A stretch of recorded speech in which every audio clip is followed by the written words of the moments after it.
ఇదే RTV app వార్తల్ని క్షణాల్లో చదివే అవకాశం ఉంటుంది. ఒక న్యూస్ పేపర్, ఒక టెలివిజన్ ఛానల్ మీ చేతుల్లో ఎప్పుడూ ఉంటాయి. సత్యభామ చెంది ఒక బకాసుడు చెప్పాలంటే మహావిష్ణువు ఏ అవతారం ఎత్తాడు? మోహిని అవతారం ఎత్తి ఒక స్త్రీ కాబట్టే చంపగలిగాడు బకాసురుడిని.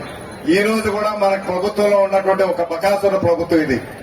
ఈ ప్రభుత్వాన్ని ఎవరూ ఏం చేయక్కర్లేదు. ఆయన నెత్తి మీద ఆయనే చేయి పెట్టుకునే రోజు రేపు 13వ తారీఖు వస్తుంది. ఆ 13వ తారీఖుతో పూర్తిగా సమాప్తం అవుతుంది ఈ బకాసుర పరిపాలన. ఈ రోజు మీ అందరూ కూడా గుర్తించుకొని దయచేసి మీ అందరూ కూడా ఇప్పటికే చాలా గ్రామాలు తిరిగాం. మీ అందరి విషయాలు తెలుసు. ఈ కూటమి ప్రభుత్వం వస్తే ఏం మేలు జరుగుతుందో మీ అందరికీ కూడా తెలుసు. సొంత అక్క చెల్లెళ్ళకే న్యాయం చేయలేనటువంటి వ్యక్తి రాష్ట్ర ప్రజలకు న్యాయం చేస్తాడండి.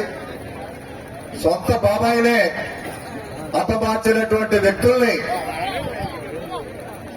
ఆయన రక్షిస్తా ఉంటే ఇక రాష్ట్రంలో మనకు రక్షణ ఉంటుందని చెప్పండి. ఎందుకంటే వేరే ఉదాహరణ ఉందా?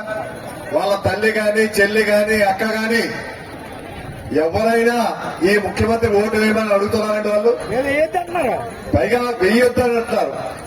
నేర చరిత్ర కలిగినటువంటి, రక్త చరిత్ర ఉన్నటువంటి ముఖ్యమంత్రి ఈయనకి ఓటు వేయొద్దని చెప్తుంది ఆ చిరునామ గాని, సునీతమ్మ గాని. అంతకంటే వేరే ఉదాహరణలు అక్కర్లేదు మనకి. సొంత కుటుంబ సభ్యులే, సొంత చెల్లి ఈ ముఖ్యమంత్రి గారు జైల్లో ఉన్నప్పుడు పార్టీని నిలబట్టి 3200 కిలోమీటర్ల పాదయాత్ర చేశారు. ఒక ఆడకూతురు మండు టెండర్లో 3200 కిలోమీటర్ల పాదయాత్ర అంటే సామాన్యమైన విషయం కాదు.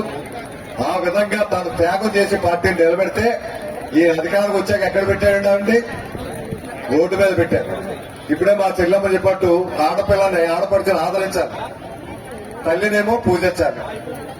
తల్లినేమో పార్టీ నుంచి రాజీనామా చేయించి ఇంట్లో పెట్టాడు, చెల్లమ్మనేమో రోడ్డు మీద పెట్టాడు. ఇటువంటి వ్యక్తే మనకు న్యాయం చేసేది. ఈ రోజు మంచి రోజులు రావాలి, మళ్ళీ మనకు మంచి రామరాజ్యం రావాలి. ఆయన మద్దతు పలుకుతే ఈ రోజు మీ ముందు ఇంత ఇదిగా నిలబడుతున్నా. ఈ రోజు ఎక్కడ పోయినా కూడా అనకాపల్లిలో ప్రజలు బ్రహ్మరథం పడుతున్నారు ఈ కూటమి అభ్యర్థులు, ఎమ్మెల్యే అభ్యర్థులకి, పార్లమెంట్ అభ్యర్థిగా. అంతకన్నా నాకు అదృష్టం ఇంకేం లేదు. ఎందుకంటే ఈ రోజు ఎక్కడ చూసినా కూడా అనకాపల్లి హాట్ సీట్ అయిపోయింది ఆంధ్రప్రదేశ్ లో. నరేంద్ర మోడీ గారి ప్రతినిధిగా మీ ముందు చెప్తున్నా, ఇక్కడ డెవలప్మెంట్ చేసేదానికి మీరు ఈ 10 రోజులు కష్టపడి ఇక్కడ ఎంపీ అభ్యర్థిగా కమలం గుర్తుకు నాకు ఓటేసి, అలాగే ఎమ్మెల్యే అభ్యర్థిగా కొంటాల రామకృష్ణ గారి గాజు గ్లాస్ పైన గెలిపించండి. 5 సంవత్సరాలు మీకోసం నేను కష్టపడతా, ఇక్కడ అభివృద్ధి చేసి చూపిస్తానని చెప్పి తెలియజేస్తూ ఈ అవకాశం ఇచ్చిన పెద్దలకి ధన్యవాదాలు తెలుపుకుంటూ జై శ్రీరామ్, జై శ్రీరామ్. మన గుర్తు పార్లమెంట్ గుర్తు, అసెంబ్లీ గుర్తు. Thank you.